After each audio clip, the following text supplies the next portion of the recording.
The quarterly board meeting was proceeding exactly as Cassian Vale had planned. Charts projected growth trajectories across the polished mahogany table, his executives nodding in synchronized approval. Vale Global's third-quarter earnings had exceeded expectations by 12%. Stock prices soared. Everything was perfect, controlled, predictable. Then she walked in. The conference room doors, heavy oak that required a grown man's strength to push open, somehow yielded to tiny hands. A small figure appeared in the doorway, golden curls catching the morning light streaming through floor-to-ceiling windows. She wore a navy cardigan over a white school dress, her backpack sliding off one shoulder. In her trembling hand, she clutched a piece of paper, wrinkled and torn at the edges. Before we jump back in, tell us where you're tuning in from, and if this story touches you, make sure you're subscribed, because tomorrow I've saved something extra special for you. The room fell silent. 12 of the city's most powerful executives turned to stare at the child who had somehow bypassed 3 levels of security to stand before them. Cassian's presentation remote slipped from his fingers, clattering against the marble floor.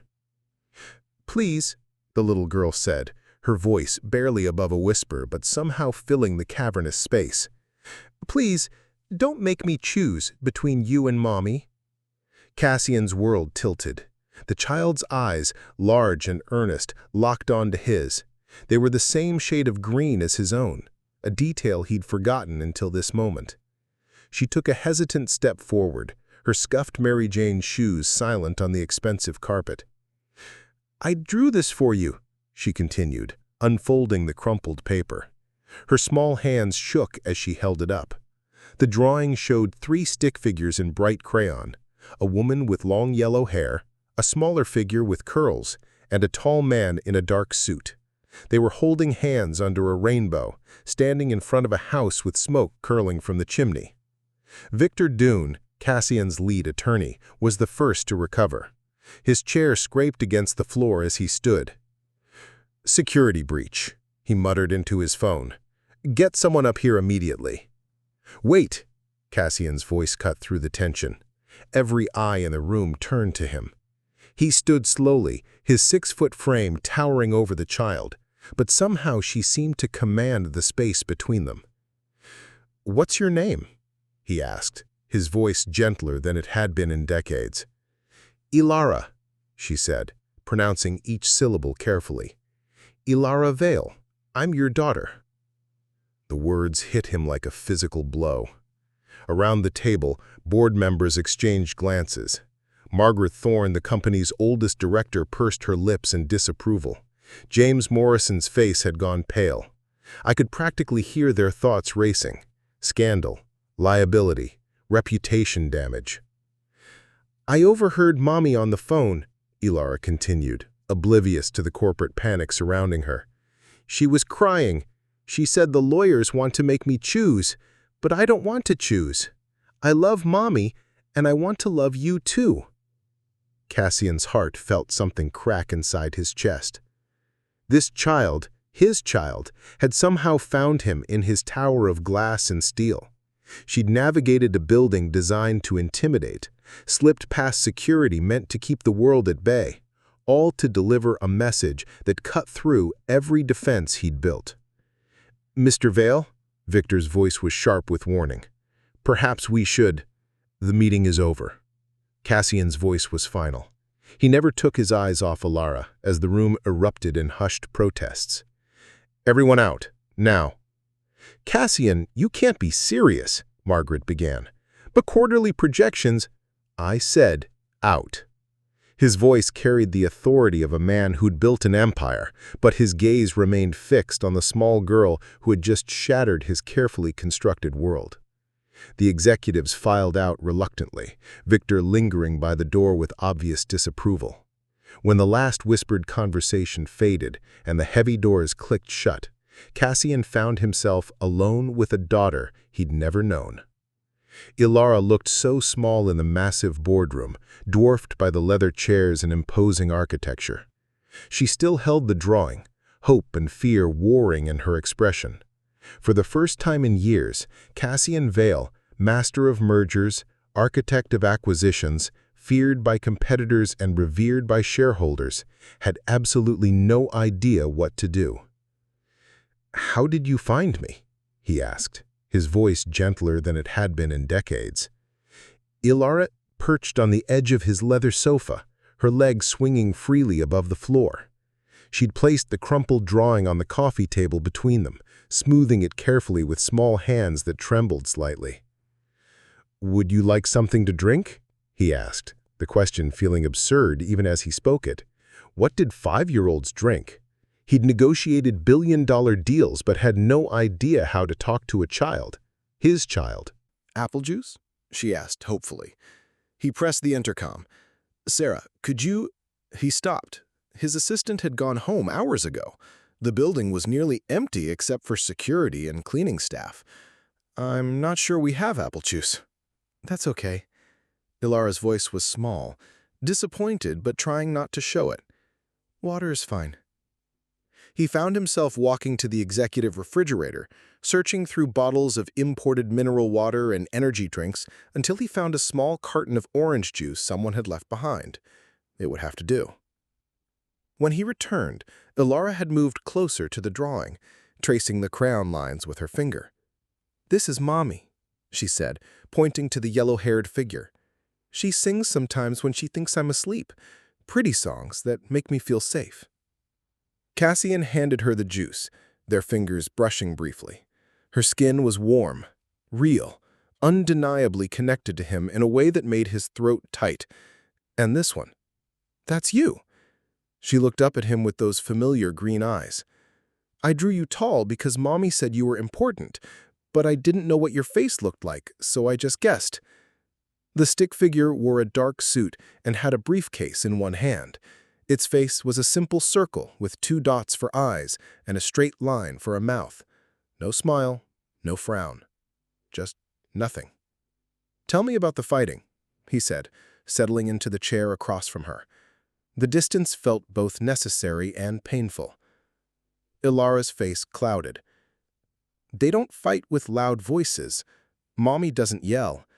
But I can hear her crying at night sometimes, and yesterday she was on the phone with someone who made her scared. She kept saying, 'He can't just take her, and I won't let that happen.'" Each word was a weight settling on his chest. "Do you know who she was talking to?" "A lawyer man. He has a scary voice, even on the phone." She took a careful sip of orange juice, then continued. "I heard Mommy tell Miss Amara that they want to make me live somewhere else, but I don't want to live somewhere else. I want to stay with Mommy." "Miss Amara?"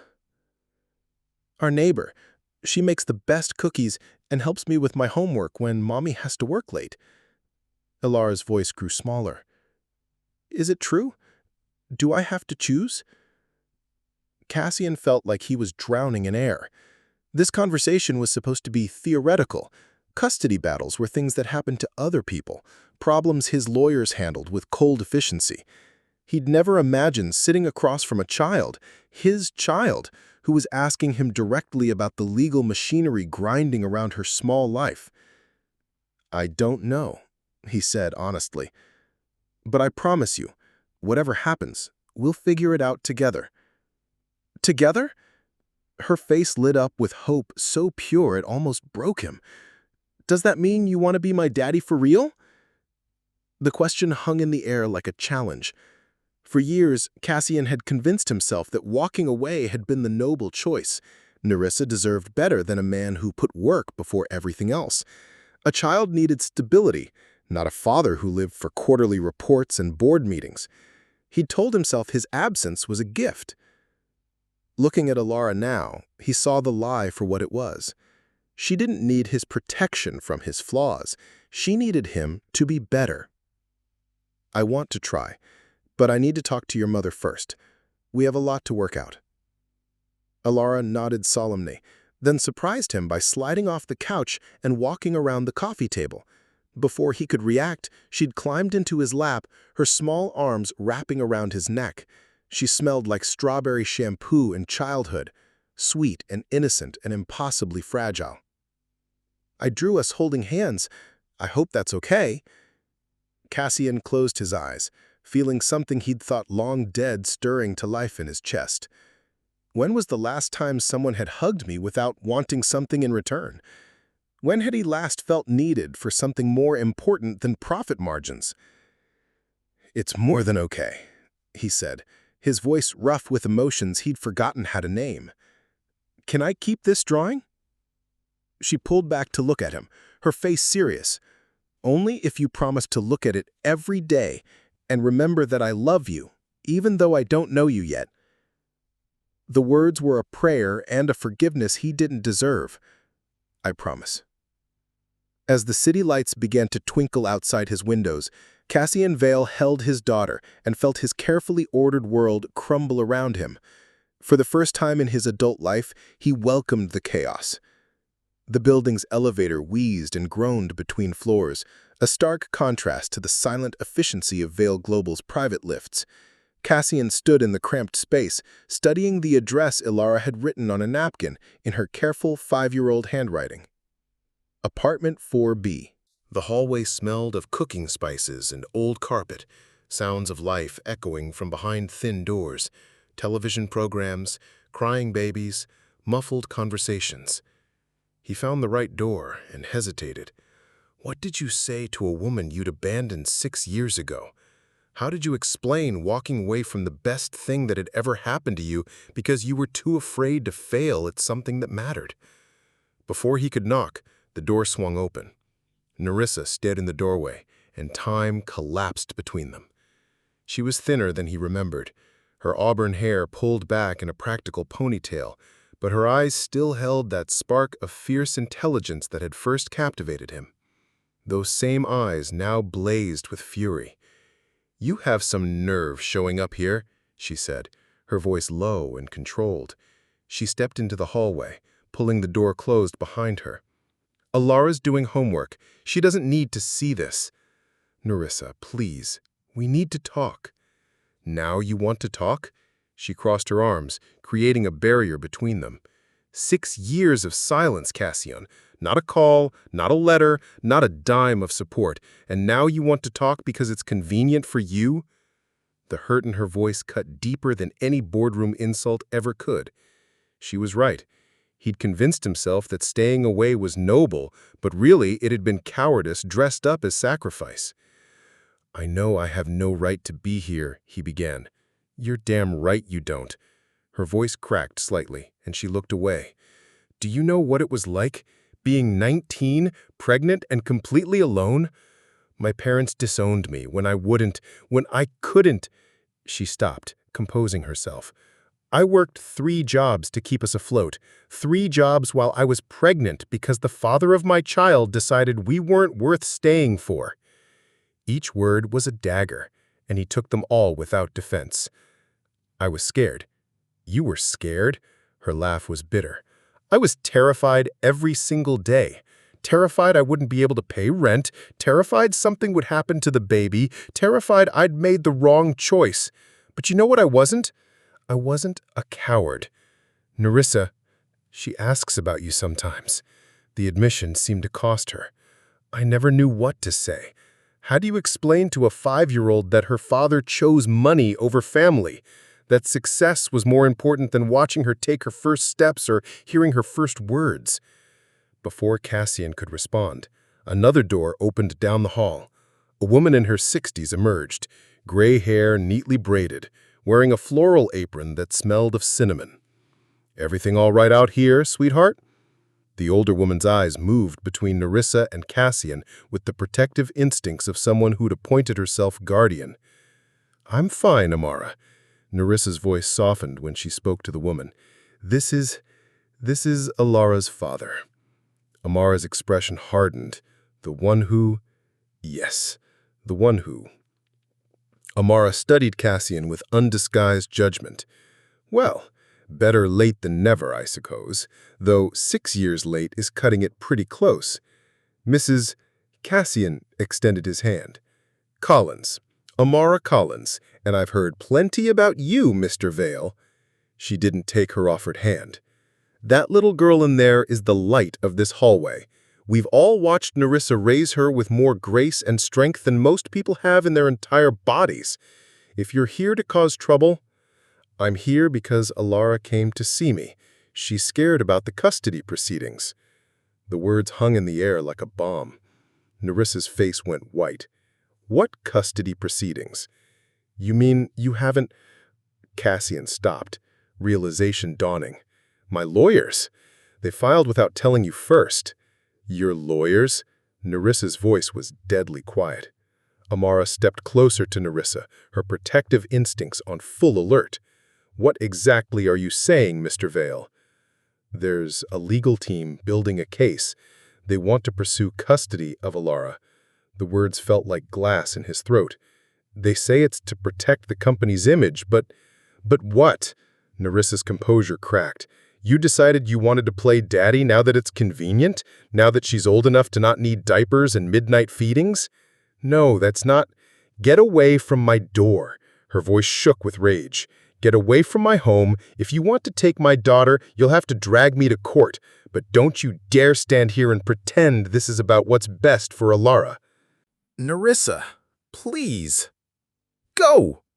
The word exploded from her, years of suppressed pain and anger finally finding release. "Go back to your tower and your board meetings and your empty life. We were fine without you. We'll be fine without you." She yanked the door open and disappeared inside. Cassian heard the deadbolts slide home with finality. He stood in the hallway, feeling smaller than he had since childhood, while Amara Collins studied him with eyes that had seen too much of life to be easily fooled. "That woman," Amara said quietly, "worked 16-hour days to keep this apartment. She sold her guitar, her most precious possession, to pay for Alara's first doctor visit.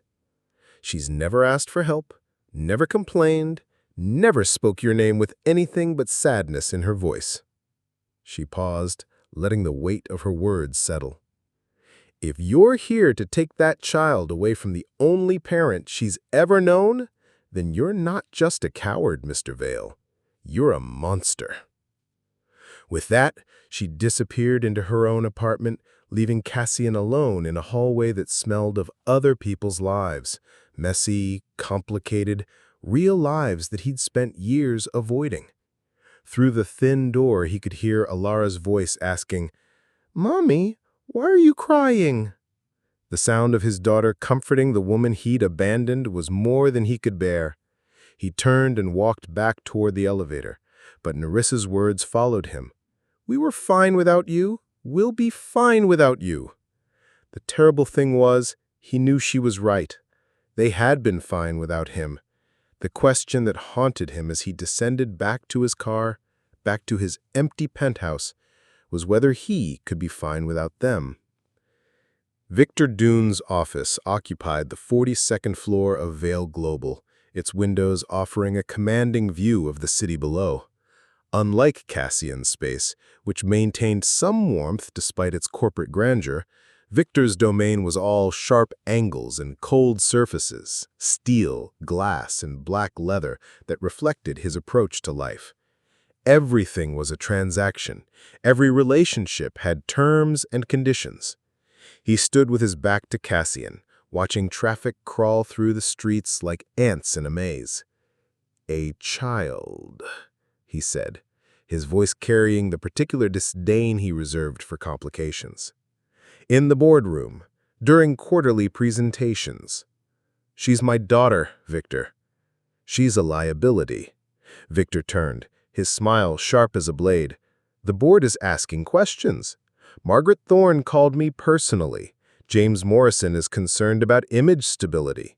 When news of this gets out, and it will get out, the narrative won't be CEO discovers long-lost daughter. It'll be Vale Global head embroiled in custody scandal with unstable ex-girlfriend." Cassian felt heat rise in his chest. Nerissa isn't unstable. "Isn't she?" Victor moved to his desk, opening a file that seemed to have materialized from nowhere. Corporate lawyers were magicians of information gathering. "Nerissa Arden, 25, high school dropout, works as a night janitor in a downtown office building, lives in a subsidized apartment complex known for drug activity and domestic violence calls. No stable income, no savings, no family support system. She didn't drop out. She left school to raise our daughter. The courts won't see the distinction. They'll see a young woman with no resources trying to raise a child in an unstable environment. Meanwhile, you can offer elite private education, the best health care, a stable home, opportunities she could never provide. Ilara is happy with her mother. Happiness is subjective. Security isn't. Victor closed the file with a decisive snap. We can frame this as a concerned father finally learning about his daughter's existence and wanting to provide for her. The narrative practically writes itself. Cassian moved to the window, looking down at the city where somewhere in a modest apartment, his daughter was probably doing homework at a kitchen table. She came to me, Victor. She begged me not to make her choose. Children don't understand what's best for them. That's why we have adults to make difficult decisions. Victor's tone shifted, becoming almost paternal. Cassian, I've known you for 15 years. I helped you build this company from nothing. Would I steer you wrong now? The question hung in the air, weighted with history. Victor had been there through every major decision, every corporate battle, every strategic move that had built the Vale Global empire. His advice had been worth billions in profit, had saved the company from disasters that would have destroyed lesser firms. What exactly are you proposing? Victor smiled, sensing victory. We file for emergency custody based on concerns about the child's living situation. We have investigators document the neighborhood, the building conditions, the mother's work schedule that leaves the child unsupervised for hours. We paint this as a rescue mission, not a custody grab. Ilara isn't unsupervised. There's a neighbor an elderly woman with no legal authority over the child. In court, that's abandonment. Victor returned to his desk, pulling out legal documents that had clearly been prepared in advance. We can have this filed by end of business today. Temporary custody could be established within a week. Cassian stared at the papers as if they were a coiled snake. And Nerissa? Will be portrayed sympathetically. A young mother who did her best but simply lacks the resources to provide what's truly needed. The court might even award supervised visitation. The casual cruelty of it struck Cassian like a physical blow. Supervised visitation. Nerissa reduced to scheduled hours with her own daughter, monitored by strangers who would judge every interaction. You're talking about destroying her life. I'm talking about protecting yours. Victor's mask slipped slightly, revealing the calculation beneath. The board is already discussing options, Cassian. If you don't control this narrative, they will. Better to be proactive than reactive. A knock interrupted them. Sarah's voice came through the intercom. Mr. Vale, I have Nerissa Arden on line 1. She says it's urgent. The two men locked eyes. Victor nodded toward the phone. Put her through here. Cassian hesitated, then picked up the receiver. Nerissa? Her voice was tight with barely controlled fury. I just received a visit from Child Protective Services. They had questions about my work schedule, about the building we live in, about my fitness as a guardian. Funny thing is, they mentioned concerns raised by interested parties, but wouldn't say who. Victor watched Cassian's face with professional interest, like a scientist observing a chemical reaction. I also got a call from a legal aid lawyer. Apparently, there were rumors about pending custody action. Care to explain what your people are doing to my life? Nerissa, I don't. Her voice cracked. Just don't. I trusted you once, and it destroyed me. I won't let you destroy Ilara too. The line went dead. Cassian stood holding the silent phone. Victor's documents spread before him like battle plans. Through the window, the city glittered with evening lights, beautiful and cold as diamonds. "She'll fight this," Victor said calmly. "She'll make it ugly. The longer it drags out, the more damage it does to everyone involved, including the child. And if I don't sign these papers?" Victor's smile was thin as winter. "Then you'll be explaining to the board why you chose personal drama over corporate stability. These aren't just custody documents, Cassian. They're a test of your loyalty to everything we've built together." The ultimatum hung in the air like smoke. Sign the papers and destroy the woman who'd once been everything to him. Refuse, and watch his empire crumble under board pressure and public scandal. Cassian picked up the pen, its weight feeling heavier than any contract he'd ever signed. The courthouse smelled of floor wax and desperation, an institutional mixture that clung to the marble corridors like a permanent fog. Cassian straightened his tie as he walked through the metal detectors, Victor beside him carrying a briefcase thick with legal ammunition. Every step echoed in the vaulted space, a rhythm that seemed to count down to something irreversible. "Remember," Victor murmured as they approached courtroom 7, "this is about Alara's best interests, not emotion, not guilt. Facts." Cassian nodded, though his stomach churned with each word. The facts Victor had assembled painted a picture of Nerissa that bore no resemblance to the woman who had once shared her dreams with him over midnight coffee, who had sung softly while cooking dinner, who had looked at him like he was capable of being better than he ever imagined. The courtroom doors opened and time seemed to slow. Nerissa sat at a table across the aisle, her spine straight despite the weight of the moment. She wore a navy dress that Cassian recognized. She'd bought it for job interviews years ago, back when they had talked about their future together. Her hair was pulled back in a simple bun, no jewelry except for small silver earrings that caught the light when she turned her head. Beside her sat a woman Cassian didn't recognize, mid-40s, with prematurely gray hair and the weary expression of someone who'd seen too many battles like this one. Legal aid, probably. Someone fighting with passion but limited resources against Victor's expensive expertise. "Good morning.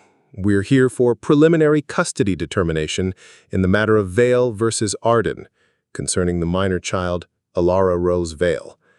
Miss Chen, you're representing the mother?" The legal aid lawyer stood. "Yes, Your Honor. Anna Chen for Nerissa Arden." Preparing and narrating this story took us a lot of time. So if you are enjoying it, subscribe to our channel. It means a lot to us. Now, back to the story. Mr. Dune, for the father, Cassian Vale. Victor's voice held the confidence of someone who'd never lost a case he truly wanted to win. Judge Marlowe reviewed her notes. "Mr. Dune, you filed for emergency temporary custody based on concerns about the child's current living situation. Ms. Chen, your client contests this motion. Let's hear opening statements." Victor rose smoothly, his presentation polished as steel. "Your Honor, this case isn't about punishment or blame. It's about a father who recently learned of his daughter's existence and discovered she's living in conditions that no child should endure." He gestured to a stack of photographs. Apartment 4B in the Riverside complex has been the site of 17 police calls in the past year. Domestic violence, drug activity, assault. The hallways reek of substances that no child should be exposed to. Cassian felt sick as Victor continued. Each word technically true, but stripped of context, made ugly by omission. The mother, though well-intentioned, works nights as a janitor, leaving the child in the care of an elderly neighbor with no legal authority. Ms. Arden has no high school diploma, no savings, no family support system. She's 19 years old with a 5-year-old daughter struggling to provide even basic necessities. He paused, letting the implications settle. Mr. Vale, in contrast, can offer elite private education, comprehensive health care, stable housing in one of the city's safest neighborhoods, and the resources to ensure this child reaches her full potential. This isn't about taking a child from her mother. It's about giving her the opportunities she deserves. When Victor sat down, the silence felt like a held breath. Anna Chen rose slowly, her movements deliberate rather than smooth. "Your Honor, they want to paint my client as an unfit mother because she's young, because she's poor, because she lives in an imperfect world. Let me tell you what they won't mention." Anna moved closer to the judge. Nerissa Arden was 17 when she got pregnant. The father, Mr. Vale, disappeared the moment he learned about the pregnancy, leaving her completely alone. Her family disowned her. She had nothing but determination and love for her unborn child. Cassian closed his eyes, but Anna's words painted pictures he couldn't escape. She worked 3 jobs while pregnant to keep a roof over their heads. She gave birth alone in a county hospital because she couldn't afford anything better. When Ilara was 2 and got pneumonia, Nerissa sold her grandmother's wedding ring to pay for medicine the insurance wouldn't cover. When Ilara started school, Nerissa took night classes to earn her GED while working full-time. Anna turned toward Cassian, her gaze unflinching. "Mr. Vale has resources, yes, but for 5 years Ilara has known one parent, the one who sang her to sleep, who walked her to school, who held her through nightmares and celebrated every small victory. Money can't buy that bond, Your Honor." The lawyer returned to her table, but her words hung in the air like an accusation. Judge Marlowe made notes, her expression unreadable. "I'll hear testimony from both parties, review the home studies, and interview the child if necessary." She looked directly at Cassian, then at Nerissa. "Before we proceed, I want to be clear. This court's only concern is the best interests of Ilara Vale, not convenience, not reputation, not anyone's feelings of guilt or anger. Is that understood?" Both sides nodded. "Good. We'll reconvene next Tuesday for witness testimony." Judge Marlowe's gavel fell with finality. As the courtroom emptied, Cassian caught sight of Nerissa, gathering her papers with shaking hands. Anna whispered something to her, probably reassurance that sounded hollow even from a distance. For a moment, their eyes met across the aisle. In Nerissa's face, he saw not just anger, but something worse: disappointment. The look of someone who had once believed in him and was now watching that faith crumble in real time. Outside the courthouse, Victor lit a cigarette despite the no-smoking signs. Phase 1 complete. The judge is pragmatic. She'll see reason. Reason? Cassian stared back at the courthouse steps where Nerissa and Anna stood in quiet conversation. "We just tried to destroy the mother of my child. We presented facts. If those facts make her look bad, that's not our fault." He exhaled smoke toward the gray sky. "This is what winning looks like, Cassian. It's rarely pretty, but it's effective." As they walked toward the parking garage, Cassian felt the weight of Victor's words. Winning. But looking back at Nerissa's face, at the careful way she held herself together in front of strangers who would decide her daughter's fate, he couldn't shake the feeling that whatever they were winning, it was coming at a cost that would hollow him out from the inside. The storage unit smelled of dust and forgotten dreams.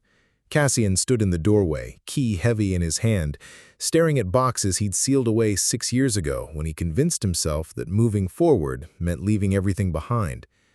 Victor had suggested the investigation. "Know your opposition," he'd said.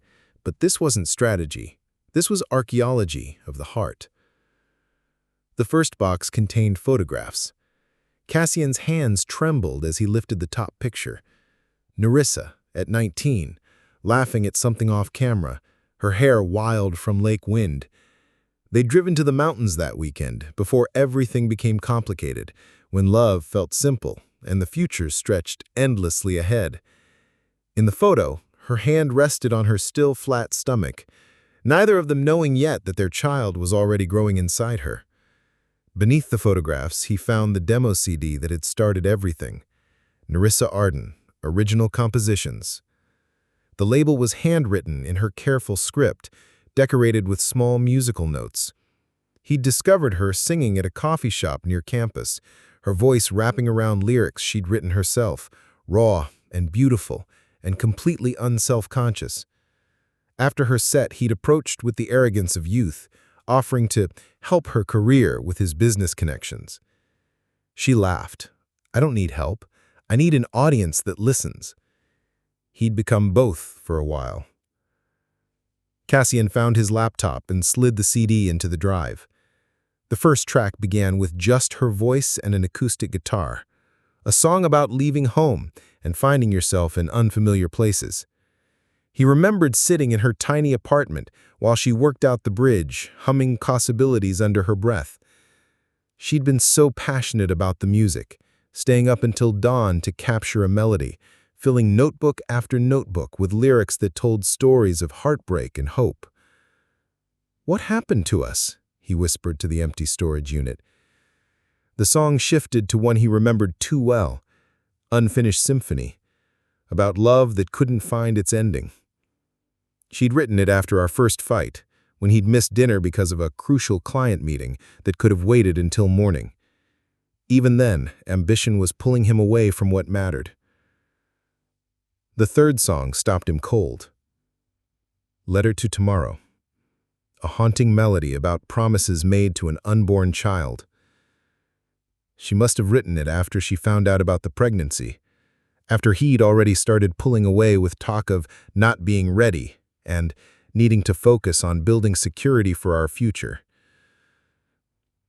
"I'll teach you to dream in colors I've never seen. I'll show you that love is stronger than fear.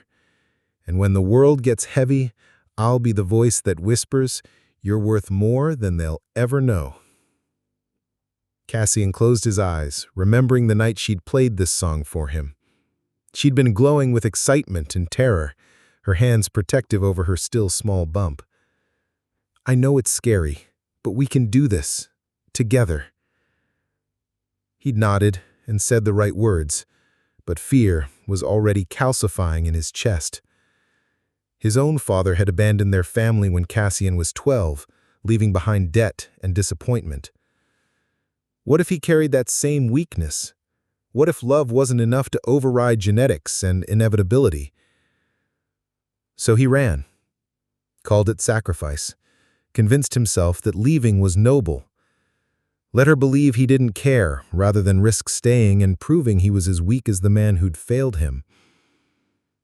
Now, sitting among the debris of their shared past, he understood the profound selfishness of his choice.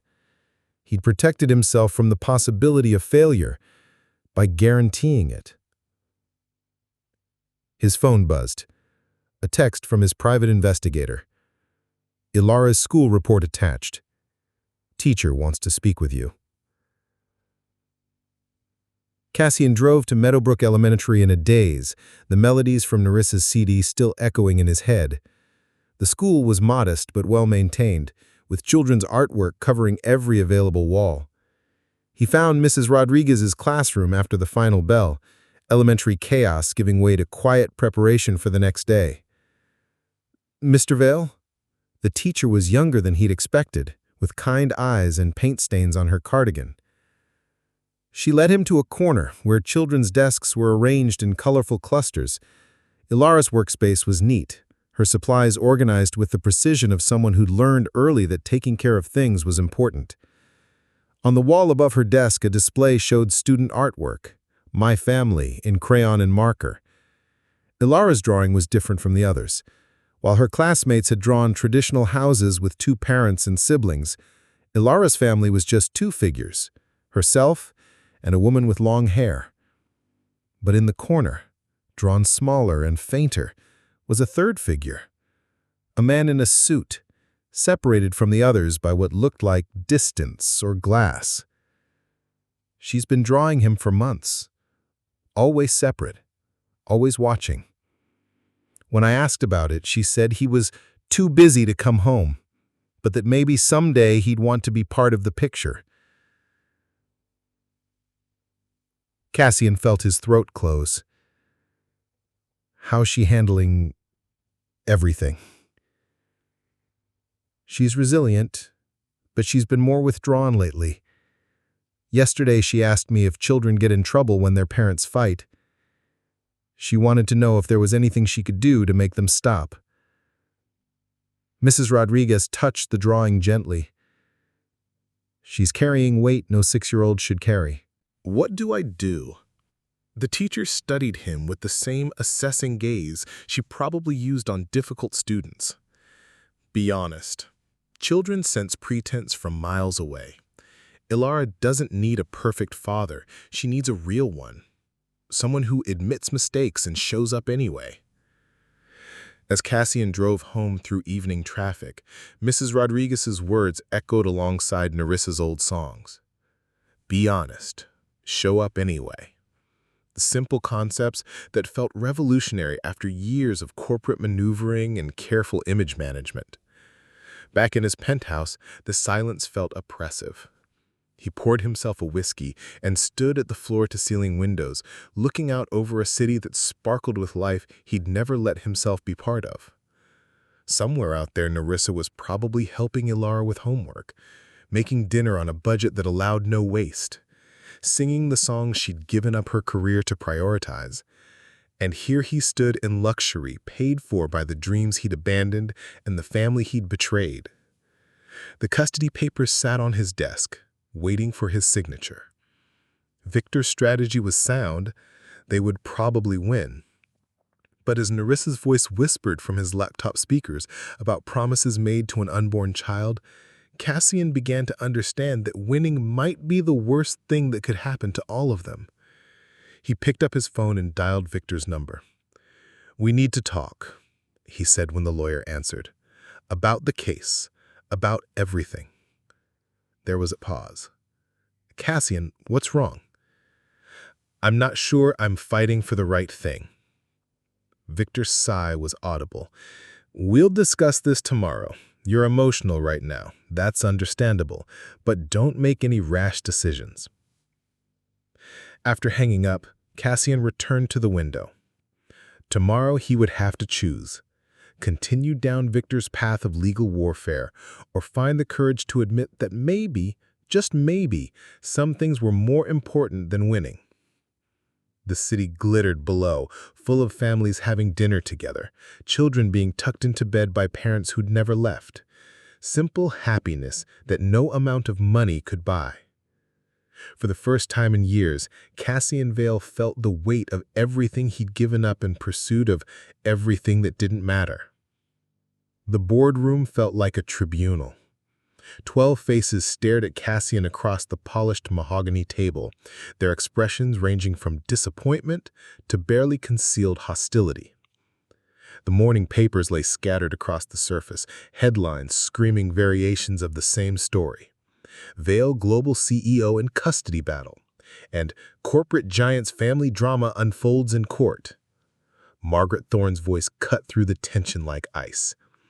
"Explain to us, Cassian, how a private family matter became front-page news in the Financial Times." "Someone leaked the court proceedings," Cassian said, though he suspected Victor's hand in the media attention. Nothing happened in Victor's world by accident. "The stock price dropped 4% in pre-market trading," James Morrison added, his tablet displaying real-time financial damage. "Investors are spooked. They're calling it a leadership stability crisis." Victor sat at the far end of the table, his expression carefully neutral. "The market will stabilize once we resolve this matter decisively. Uncertainty is always more damaging than decisive action." "Which brings us to the solution," Margaret continued. "This woman, Nerissa Arden, she's clearly orchestrated this media circus to pressure you into a settlement. It's textbook manipulation."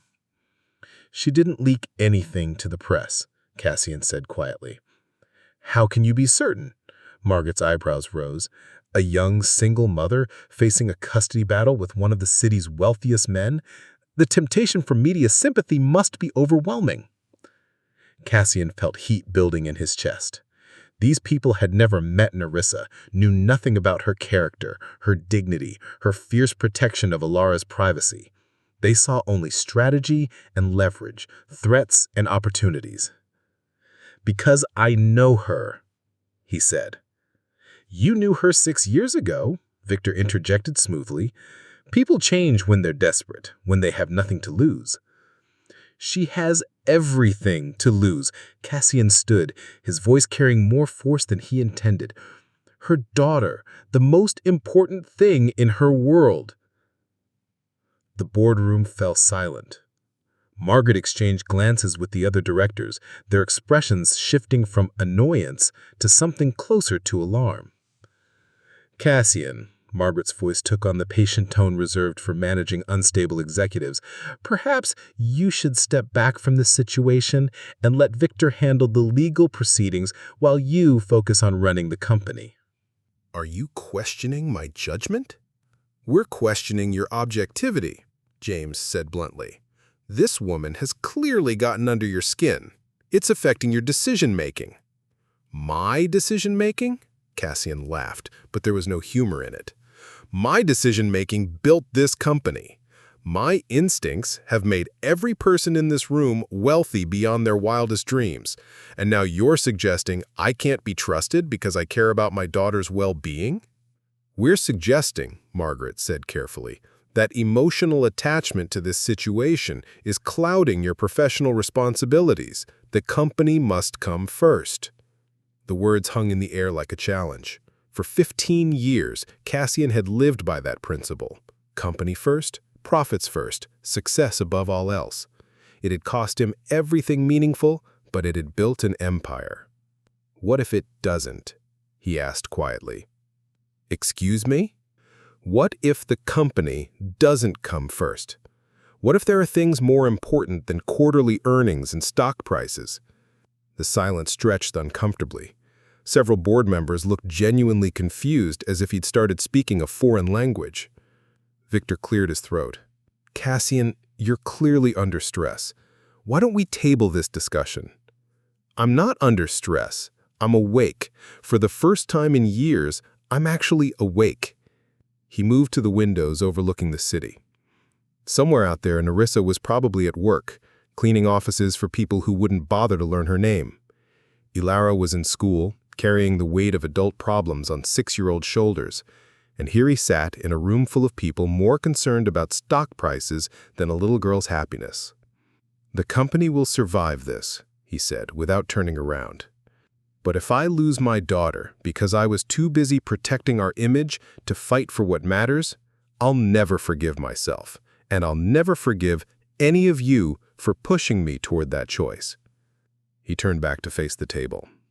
Nerissa Arden is not a liability. She's not a threat to our reputation. She's the mother of my child, and she's been everything I wasn't: present, devoted, selfless. If the market can't handle that truth, then maybe our priorities are wrong. Margaret's face had gone pale. Cassian, you can't be serious. I've never been more serious. He looked around the table, seeing these people clearly for perhaps the first time. For years, I've let you convince me that success required sacrifice, that building something great meant giving up everything personal. But my daughter walked into this boardroom last week and showed me a drawing of the family she wants. And you know what? I want to be in that picture more than I want your approval. If you continue down this path, there will be consequences. The board has options. Are you threatening me? Cassian's voice was dangerously calm. I'm reminding you of reality, Victor replied. Vale Global is bigger than any one person, even you. He nodded slowly. You're right. It is bigger than me, which means it should be able to function while I figure out how to be a father. He walked toward the door, pausing only when Margaret called after him. Where are you going? I'm going to do something I should have done 6 years ago. I'm going to fight for my family, the real one. Meanwhile, across the city, Nerissa stood in the bathroom of the law office where she cleaned nights, staring at her reflection in the fluorescent-lit mirror. Dark circles shadowed her eyes, evidence of sleepless nights spent worrying about court dates and custody evaluations. Her hands shook as she gripped the sink's edge. The stress was killing her, slowly, systematically. Every morning brought new fears. What if I said the wrong thing in court? What if the judge decided Cassian's wealth was more important than her love? What if Alara grew up thinking her mother hadn't fought hard enough to keep them together? A knock on the bathroom door interrupted her spiral. "Nerissa, you okay in there?" Amara's voice carried the warmth of genuine concern. Nerissa opened the door to find her neighbor holding 2 cups of coffee from the vending machine down the hall. "Thought you might need this," Amara said, pressing the warm cup into Nerissa's hands. "And maybe someone to talk to." They sat on folding chairs in the break room, surrounded by the industrial hum of floor waxers and vacuum cleaners. Nerissa's co-workers gave them space, understanding without words that some conversations required privacy. "I keep thinking I should have seen this coming," Nerissa said, her voice barely above a whisper. "Should have known he'd want her eventually. Should have prepared better, saved more, found a better job, moved to a better neighborhood." "Stop." Amara's voice was firm. "You did everything right. You raised that little girl with more love and care than most children ever see. You worked yourself to the bone to give her a good life. But is it enough?" The question that had haunted Nerissa for weeks finally found voice. "What if they're right? What if I can't give her what she needs?" Amara set down her coffee and took Nerissa's hands. "Let me tell you something about enough. 20 years ago, I lost my daughter to her father in a custody battle just like this one. He had money, status, a big house in the suburbs. I had love and determination, and not much else." Nerissa looked up, surprised. Amara had never mentioned having children. "The court decided his advantages outweighed my devotion. She went to live with him and his new wife in their perfect house with their perfect life." Amara's voice grew thick with old pain. "You know what happened? She was miserable. All that money couldn't buy her the connection we'd had. By the time she was 16, she was calling me, begging to come home." "Did she?" "No. Her father wouldn't allow it. Said I'd had my chance and failed." Amara wiped her eyes with the back of her hand. "She's 38 now. We talk sometimes, but we never got back what we lost. Those years can't be replaced."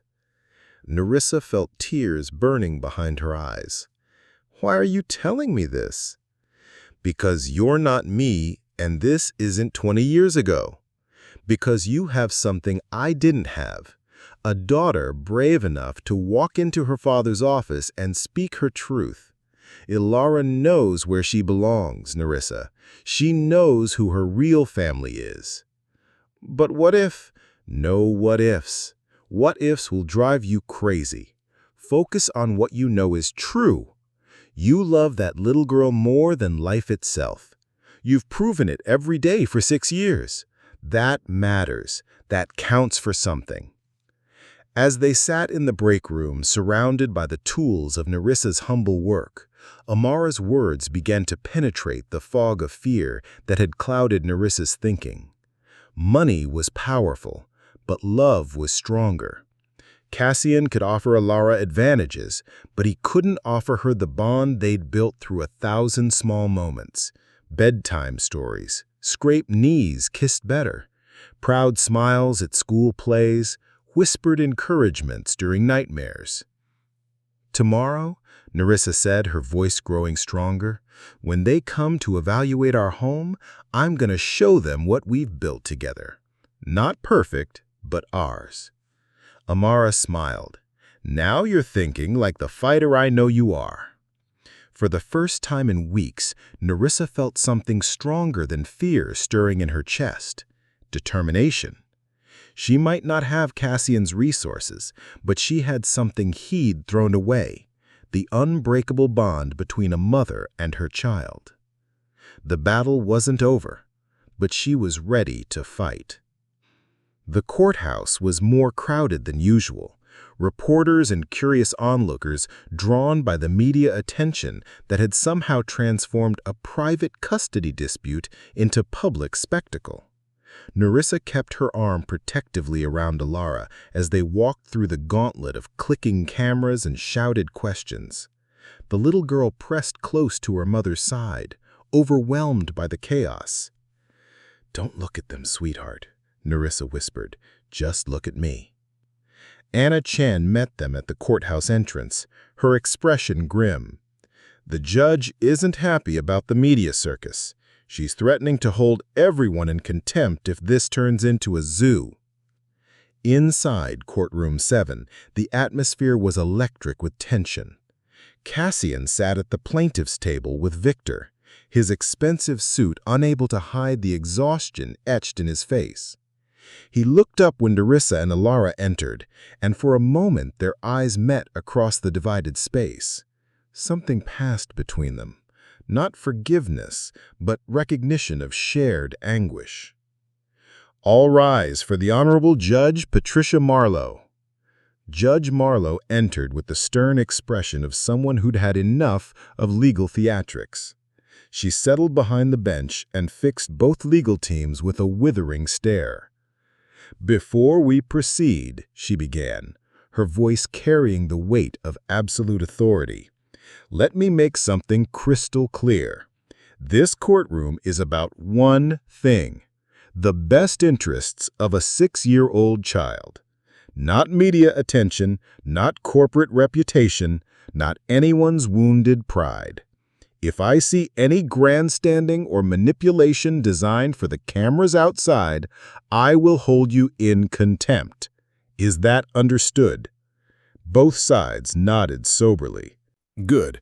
Now, Mr. Dune, you've requested that the court hear testimony from the child herself.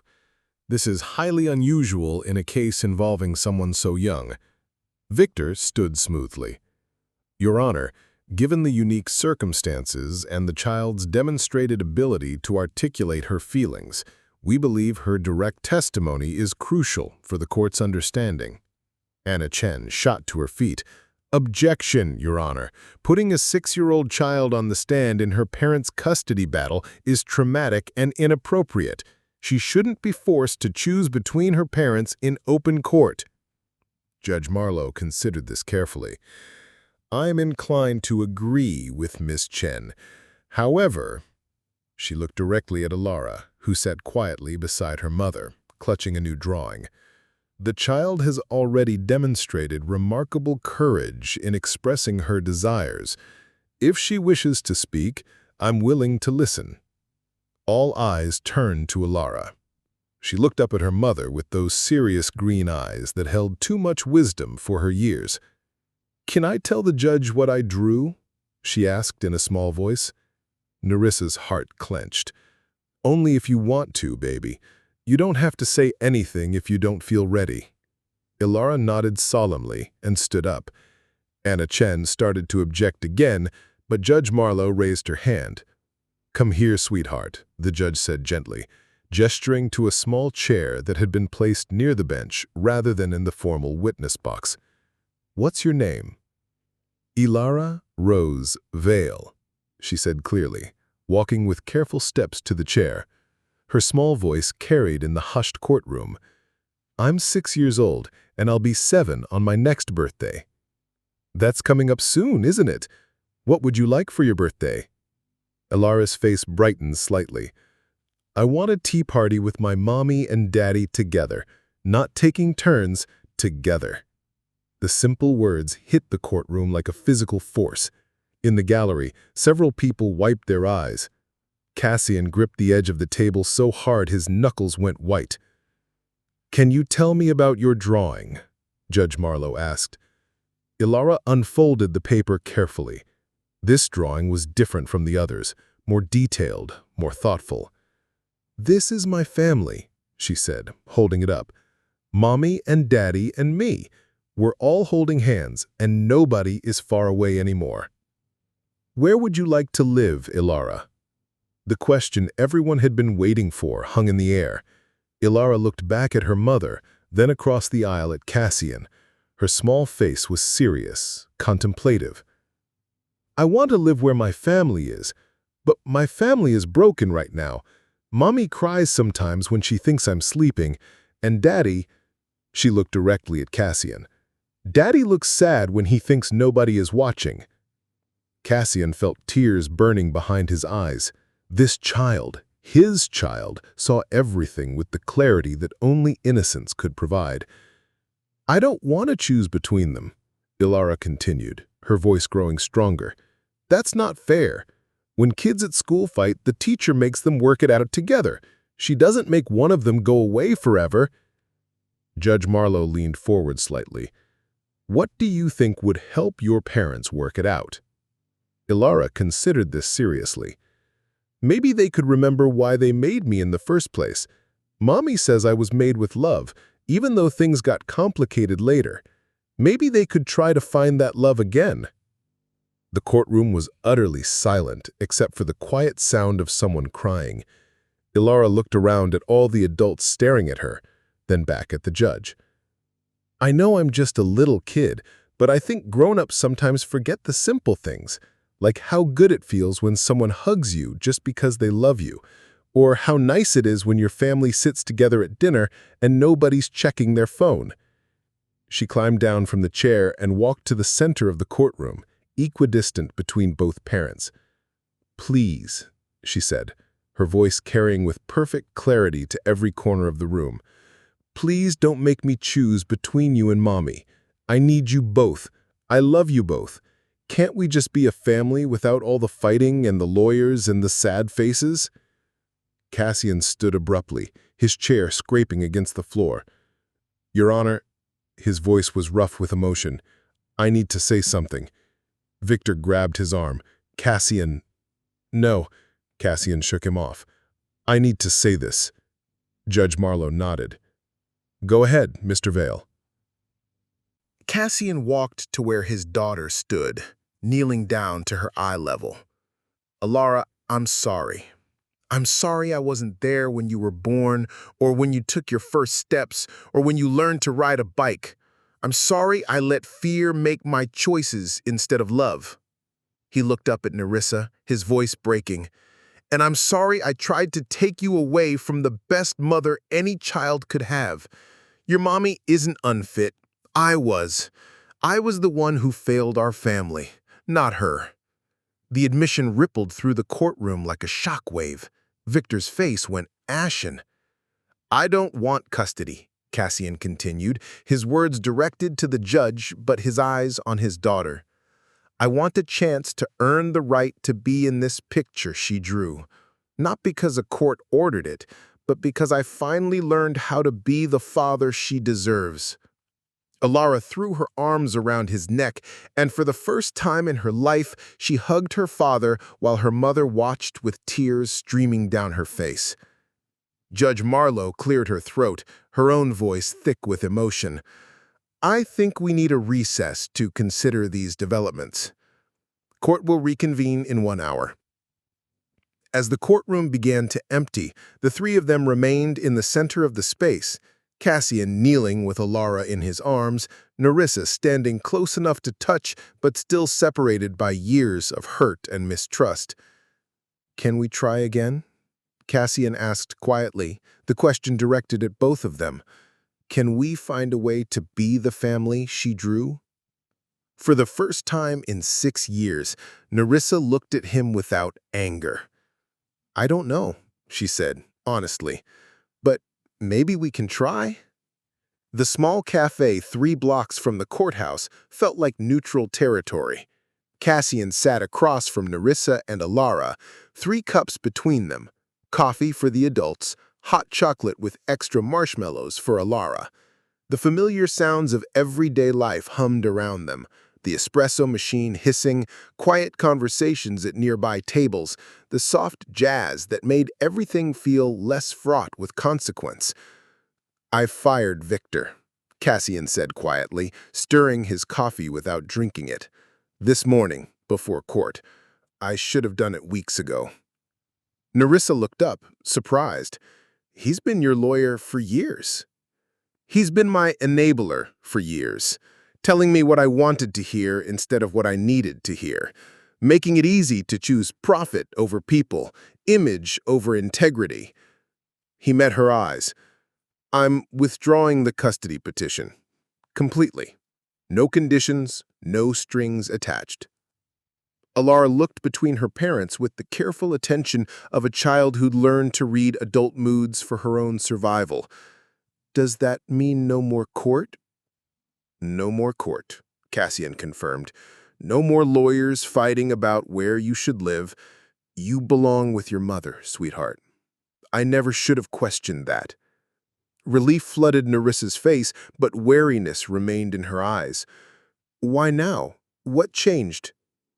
Cassian was quiet for a long moment, watching Alara arrange marshmallows in her hot chocolate with scientific precision. I went through some old boxes, found your demo CD. Nerissa stiffened. You kept that? I kept everything. Stored it away like it didn't matter, but I couldn't actually throw it away. I listened to Letter to Tomorrow, the song you wrote for her. Tears gathered in Nerissa's eyes. She'd written that song in the early weeks of pregnancy, when hope and terror warred in her heart, when she'd still believed they'd face the future together. I realized something, Cassian continued. You kept every promise you made in that song, every single one. You taught her to dream in colors you'd never seen. You showed her that love is stronger than fear. And when the world got heavy, you were the voice that whispered she was worth more than anyone would ever know. Daddy, Alara said suddenly, looking up from her marshmallow arrangement, are you crying? Cassian touched his cheek, surprised to find it wet. A little bit, yes. Are you sad? No, baby, I'm grateful. Grateful for you, grateful for your mommy, grateful that you both turned out to be so much braver than I ever was. Alara considered this with the seriousness she brought to all important matters. Mommy says it's okay to cry when you have big feelings. She says tears help wash away the hurt so love can grow back. Nerissa's breath caught. Those were her words, spoken to comfort a small child through various disappointments and scraped knees. Hearing them reflected back in this moment felt like grace. Your mommy is very wise, Cassian said. I know, she replied, matter-of-factly. She knows everything about being a good parent. Maybe she could teach you. The innocent suggestion hung in the air between them. Nerissa felt her carefully constructed walls beginning to crack. This wasn't the man who'd abandoned her. This was someone broken open by the same love that had transformed her from a scared teenager into a fierce mother. I don't know if I can trust you again, she said quietly, her honesty as gentle as it was brutal. You hurt me in ways I'm still healing from. I can't let you hurt her. I know, Cassian said. I don't expect forgiveness. I don't even know if I deserve a second chance. But I want to try to earn one. Not through grand gestures or expensive gifts, but through showing up, every day, for as long as it takes to prove that you and Alara are the most important things in my world. What about your company, your board members who think we're liabilities? Cassian's smile was sad but determined. I resigned from several positions this morning, stepped back from day-to-day operations. The company will survive without my constant attention, but I'll never get another chance to be Alara's father while she still wants me to be. Alara had been following the conversation with the intensity of someone much older. Does this mean we can be a real family now? What does a real family look like to you? Nerissa asked. Like my drawing, Alara said immediately. All of us together, holding hands, nobody far away anymore. And maybe, she looked hopefully between her parents, maybe we could have dinner together sometimes, and Daddy could read me bedtime stories, and you could both come to my school play. Each request was simple, ordinary, achingly normal. the basic building blocks of family life that most children took for granted. Cassian felt the full weight of everything he'd missed, everything he'd chosen to miss. "I would love that, if your mommy thinks it's okay." Nerissa looked at her daughter's hopeful face, then at Cassian. The fear was still there, the protective instincts honed by years of single parenting, but underneath it was something she'd thought long dead, a flicker of the love that had created this beautiful, wise little girl.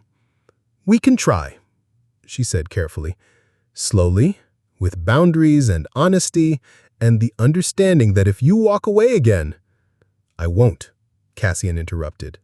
"I can't promise I'll be perfect. I can't promise I won't make mistakes, but I can promise I never walk away from either of you again." Elara clapped her hands together, chocolate mustache forgotten in her excitement. "Can we go to the park now? All three of us? I want to show Daddy the swings where Mommy pushes me really high." Nerissa hesitated, then nodded. For a little while. As they left the cafe together, Elara skipping between her parents, Cassian felt something he hadn't experienced in years— hope. Not the calculated optimism of business projections, but the genuine hope of someone who'd found his way back to what mattered. The park was modest, worn equipment and patchy grass, but Elara's joy transformed it into something magical. She demonstrated her monkey bar skills, demanded underdog pushes on the swings, and insisted they all go down the slide together. "Take a picture," she commanded, producing a small camera from her backpack, "for my family album." They posed awkwardly at first, years of hurt making physical closeness strange, but Elara positioned herself between them, grabbing both their hands, and suddenly they were connected again, not as they'd been, but as they were becoming. Later, as the sun began to set, they walked back toward Nerissa's apartment. The future remained uncertain, fragile as spun glass, but for the first time in 6 years, it held the possibility of healing. "Tomorrow," Cassian said as they reached the building entrance, "could I take you both to dinner, somewhere Elara chooses?" "McDonald's," Elara said immediately. She has simple tastes. "McDonald's it is. And maybe afterward, I could read you a bedtime story." "3 stories," Elara negotiated, "and you have to do different voices for all the characters." "Deal." As they said goodbye at the apartment door, Elara hugged her father with the complete trust of a child who believed in happy endings. Over her head, Cassian and Nerissa's eyes met. "Thank you," he said quietly, "for raising her to be so extraordinary, for being everything I wasn't, for giving me this chance." "Don't waste it," Nerissa replied, but her voice was soft, not warning, but hope. Walking back to his car, Cassian felt the weight of responsibility settling on his shoulders. Not the burden of corporate obligation, but the sacred trust of fatherhood. Tomorrow he would begin the long work of earning his place in that hand-drawn family picture.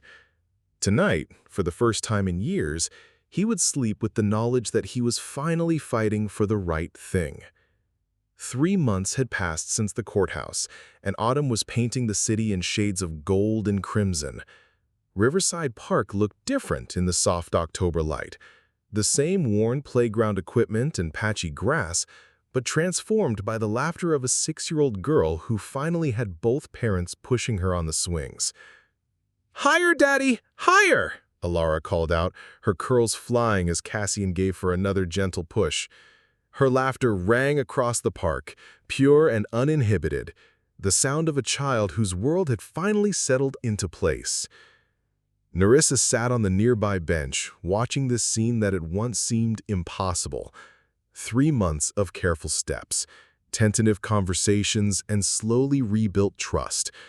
3 months of Cassian showing up exactly when he said he would, of bedtime stories read with different voices for every character, of McDonald's dinners where the most important business conducted was Elara's detailed reports about her day. "Mommy, come push too," Elara commanded. "I need both of you." Nerissa joined Cassian behind the swing, their hands briefly touching as they coordinated pushes. The contact was still electric, still complicated by history, but no longer painful. They were learning to be something new, not the young couple who'd fallen in love years ago, but two adults united by their devotion to the child soaring between them. "I have something for you," Cassian said quietly as Alara's swing began to slow. "Both of you." He reached into his jacket pocket and pulled out a small velvet box. Nerissa's breath caught, old fears surfacing. This was too fast, too much. "It's not what you think," Cassian said quickly, reading her expression. "Or maybe it is, but not in the way you're worried about." He opened the box to reveal a delicate gold locket, heart-shaped and engraved with intricate swirls. "Open it." Inside, 3 initials were engraved in elegant script, E-R-V, N-A, and C-V, arranged in a small circle with tiny hearts connecting them. "It's not an engagement ring," Cassian said softly. "It's not a promise of romance or a demand for forgiveness I haven't earned. It's just a symbol of what we are now, what we're building together. A family. Different than we planned, maybe messier than we dreamed, but real." Alara had climbed off the swing and stood beside them, studying the locket with serious concentration. "All our names together," she said with satisfaction. "Like in my drawing." "Exactly like in your drawing," Cassian confirmed. He looked at Nerissa. "I know we're taking this slowly. I know trust is something I have to keep earning every day. But I wanted you both to have something that says you're not alone anymore, that whatever comes next, we face it together." Nerissa touched the locket gently, feeling the weight of it, not just the gold, but the promise it represented. "Cassian, I'm not asking you to marry me. I'm not asking for anything except the chance to keep proving that you and Alara are my priority. The chance to be the family Alara drew, even if it doesn't look like anyone else's definition of family." "Can I wear it?" Alara asked, bouncing on her toes. "I want everyone to know we belong together." Nerissa fastened the locket around her daughter's neck, the chain delicate against her small collar. Alara immediately ran to the duck pond to see her reflection in the water. "She's beautiful," Cassian said, watching their daughter admire her gift. "You did an incredible job raising her. I know I've said it before, but I need you to know, every day I see more evidence of your strength, your wisdom, your love reflected in who she's becoming. We're doing it together now. That's what matters." They sat on the bench as Alara fed ducks with bread she'd saved from lunch, chattering to the birds about school and friends and her upcoming birthday party. The conversation flowed easily between them now, comfortable silences replacing the tension that had marked their early reunions. "The board offered me the CEO position back. Full control, full hours, full commitment."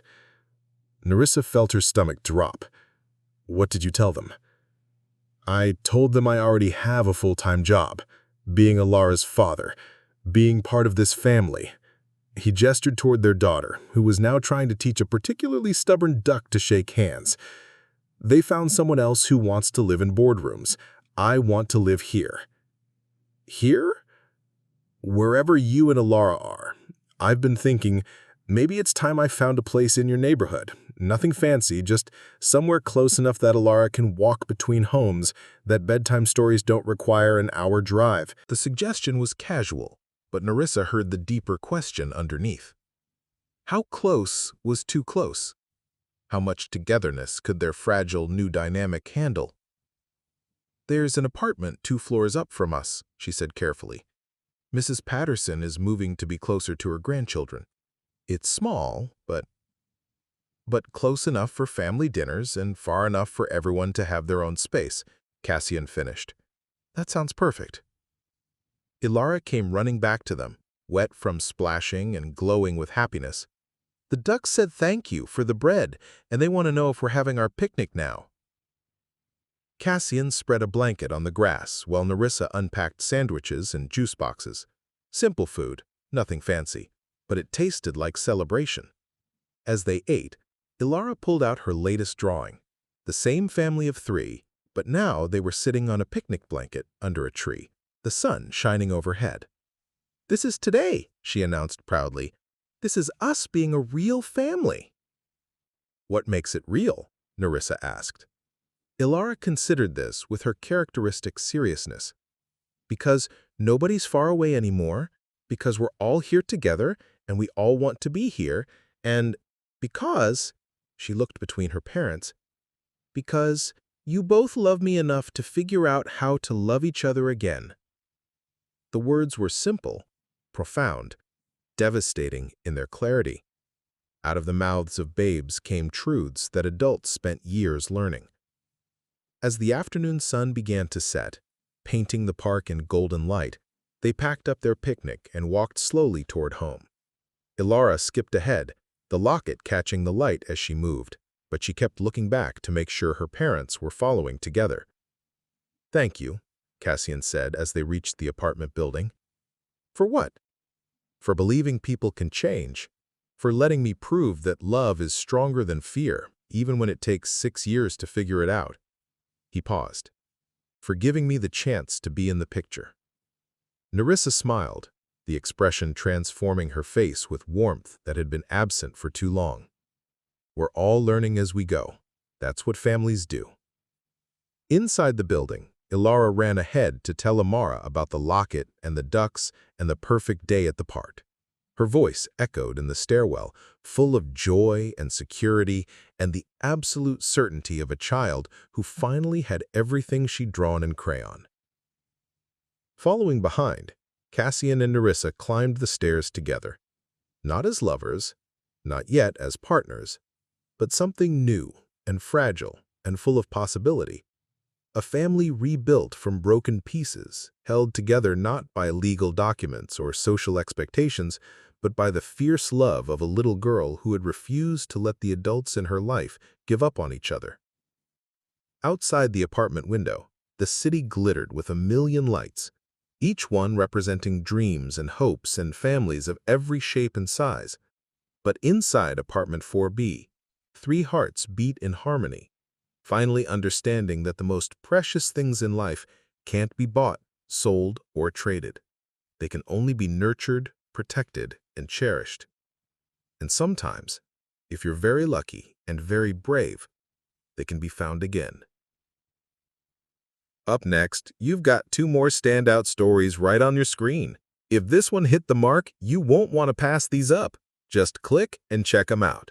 And don't forget to subscribe and turn on the notification bell so you don't miss any upload from us.